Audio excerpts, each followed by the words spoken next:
Yeah, it's awesome coming from a small school and having a rough two first years in the league. So it all came together and got it done. What is it? Does it change anything for you in terms of, all right, now I gotta prove it and show that their faith in me is justified? No, I mean just keep doing what I'm doing, play the way I play. Only really thing that was said is I told Bean I had to prove everybody wrong, and now I got to prove everybody right. But it's not going to change my preparation or how I play or anything like that.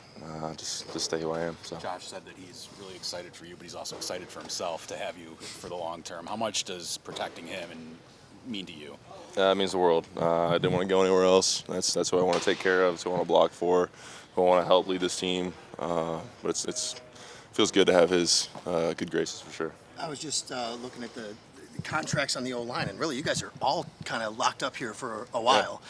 How cool is that to know you're going to be with the same group for a while here? It's perfect. I think a lot of teams around the league are interchangeable, and there's always turnover every year. But it's good to know that we have us five for 2-3 years, whatever it is. But that's just the cohesion. We had it last year, and now we can grow that for the next 3 years until eventually something always happens. But it's good to know that for sure. Spencer, a lot of hype around the Miami game. How do you just focus on playing Bills football? Just stick to what we do. Brady does a good job just bringing us back to reality after a good win like that. Just don't focus on what they're doing. Just focus on what we're doing. Go out there and execute how we know how, and let the chips fall where they may.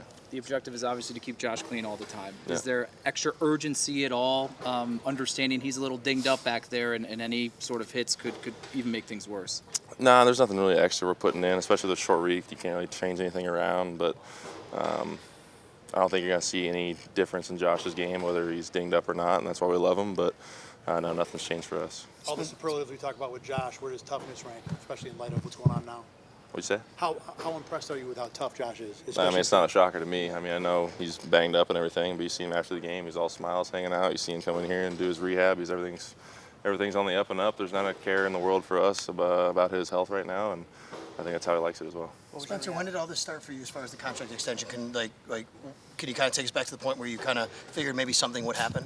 There in training camp, my agent came out and met with Bean and front office guys and watched practice and did all that. So I figured there would be talks about it. Didn't know when it'd get done. That I missed the spring, and they want to see me on the grass, which I understood. So I knew it was going to be through training camp, through preseason, and then ultimately all these contract extensions get done like right before the first game. So I kind of knew where my window was, and thankfully it got to happen. You mentioned a lot of reactions from teammates. Any stand out? Anything really funny? Nothing crazy. Everybody just asked me to take them to dinner. That's about it. But that's it.